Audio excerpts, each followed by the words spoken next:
প্রথম ম্যাচে 32 রানের হতাশাজনক হার, কিন্তু দ্বিতীয় টি-20তে দারুণ প্রত্যাবর্তন করলো বাংলাদেশ। ব্যাটে বলে দুর্দান্ত নৈপুণ্য দেখিয়ে জিম্বাবুয়েকে 34 রানে হারিয়ে সিরিজে ফিরেছে টাইগাররা। আর এই জয়ের সবচেয়ে বড় নায়ক মোহাম্মদ সাইফুদ্দিন।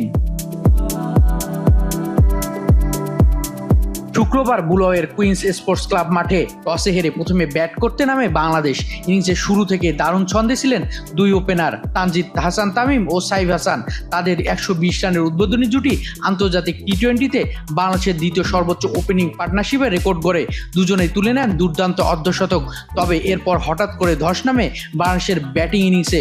মাত্র 21 রানে ব্যবধানে ফিরে যান সাইফ, তানজিদ হাসান তামিম, তাহিদ হৃদয়, পারভেজ হোসেন ইমন এবং রুল হাসান সোহান। ঠিক তখনই ম্যাচের মোড় ঘুরিয়ে দেন মোহাম্মদ সাইফুদ্দিন ও ইয়াসির আলী। শেষ 19 বলে তারা যোগ করেন অবিচ্ছিন্ন 45 রান।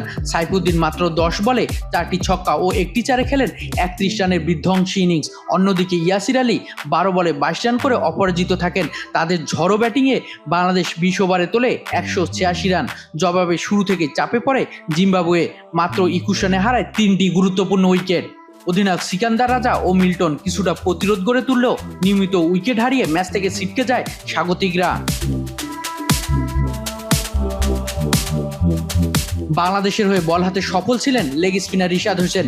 3.4 ওভারে মাত্র 26 রান দিয়ে নেন গুরুত্বপূর্ণ 4টি উইকেট। মোহাম্মদ সাইফুদ্দিন 1টি উইকেট নিয়ে অলরাউন্ড পারফরমেন্সে জয়ের নায়ক হয়ে ওঠেন।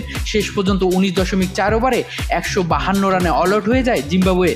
ফলে 34 রানে দারুণ জয় তুলে নেয় বাংলাদেশ। 3 ম্যাচের সিরিজ মোতায় ফেরে টাইগাররা। এখন রোববার তৃতীয় ও শেষ টি-20তে নির্ধারিত হবে সিরিজের ভাগ্য।